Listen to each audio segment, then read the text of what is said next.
балбандар чыгып атат, эмнеге кыргыздар өзгөрүп атат, эмнеге Кыргызстан карапайым эли өсүп атат дүйнөнү кыдырып. Көрсө асмандагы Венера дейбизби, Марс дейбизби, куйруктуу, кыргызча куйруктуу жылдыз деп аталат экен. Ошол көрүнүп туруп, ошонун энергиясы жерге түшүп, аны бир адамды кийип алыптыр. Ана мен күмөнсүзчү элем. Мына быйыл жайда айттым. Ушу бир чыны унга колумду салдым, табиятты бейишке айландырдырды. Анан кантип айландырам десем, ушул жана 7 токочтун нанын 7 токоч нанга жарачы ундап келди, анан колуңду сал деп көрсөттү да. Колумду салып, баягы камыр жуурганбыз бала кезде. Суу куйбай эле ошо колумду эментип аралаштырсам, аябай окшудум.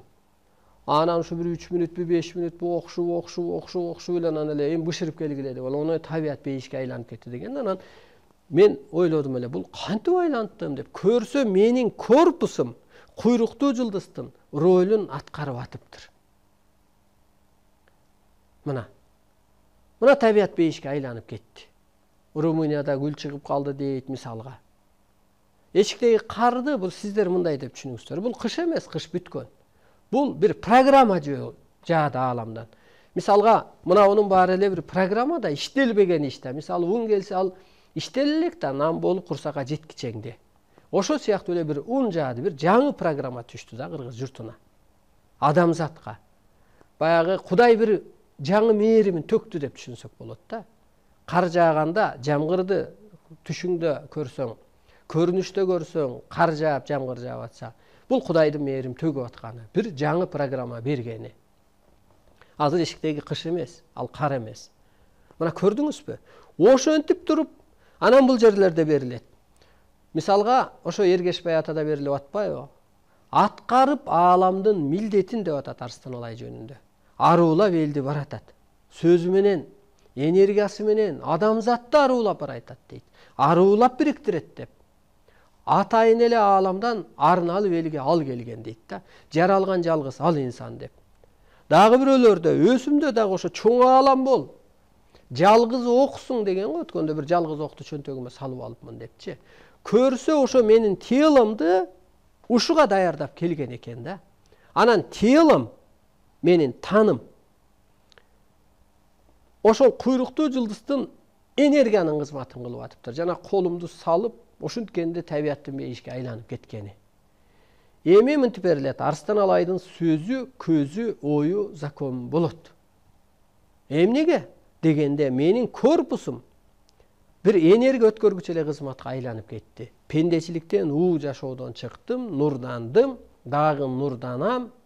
Кара куш мээм ишке түштү, күнбаш болдум. Менин башым, оюм, колу бутум, ар бир клеткам чындык үчүн иштейт. Мына ушунун санаам тынды. Мен аткара берем. Менин сөзүм закон. Анткени менин корпусум жөн эле энергиянын кызматын аткарып берип атат. Анысы кандай? Сиз дагы аураңызды өзгөртсөңүз, мен улуумун деп, мен жаратуучумун деп, мен арбайдай жүзүм бар деп, мен табияттын өзөгүмүн деп, психологияңызды өзгөртсөңүз, корпусуңуз энергиянын кызматын аткарса, анан адам өлбөй калган атат. Эгер энергиянын кызматын сенин корпусуң, таның аткарбаса, анда шишикпи, писикпи, жана башка тетиги жогорудагы оорулар пайда болгон атат. Мына караңыз, урматтуу улуу журтум. Мына куйруктуу жылдыз коңгондо көрдүңүзбү мына? Диндин күчү жоюлдубу? Жоюлду. Карманып отура берсин, баары бир жоюлду, эчтеке иштебей атат, дубасы иштебей атат. Энергиясы жүрбөй атат. Кайра башка күчтөр тамдыбы? Тамды. Магиянын күчү жоюлдубу? Азыр бирине бири дуба окуган эчтеке жүрбөй калган. Азыр дуба окутпагыла. Себеби асманда бир сетка пайда болду деп берилет. Сенин жаман оюң өзүңө артпай, өзүңө таасир этип талкаланат депчи. Жоюлду. Эски Алла дегендин күчү жоюлду. Анткени ошол жашаган бардык күч эмне болду? Бир корпусту ар жактан даярдап, жалгыз бир адамды дейт да, кийип алды дейт. Баягы Кудай жалгыз, адам ата жалгыз деп.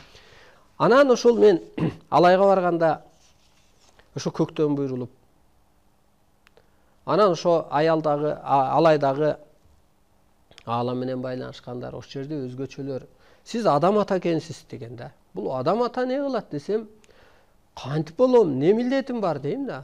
Билбейм да ал адам ата не болоорун. Анан ошо кыргызчылыкты ушул илимди сүйлөй берсеңиз эле адам ата болосуз экенсиз деп. Анан ушул бир 2-3 жыл сүйлөдүм, эфирден кетирдим, алымдын келишинче гезиттен кетирдим, чогулган жерге барып сүйлөдүм, түшүнүп, түшүнбөй, билип, билбей, билген жеримди сүйлөп.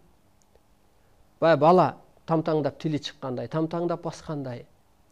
Анан ошо бир жылдары анан жайдын толуп турган мезгилинде адам ата көрүндү деп анан түлөө кылсак, ошондон ошол чоң аппарат, ошол аял келип, анан бул адам ата караан болуп жүрсө, жаран болуп сизди бүгүн кийди дедиле.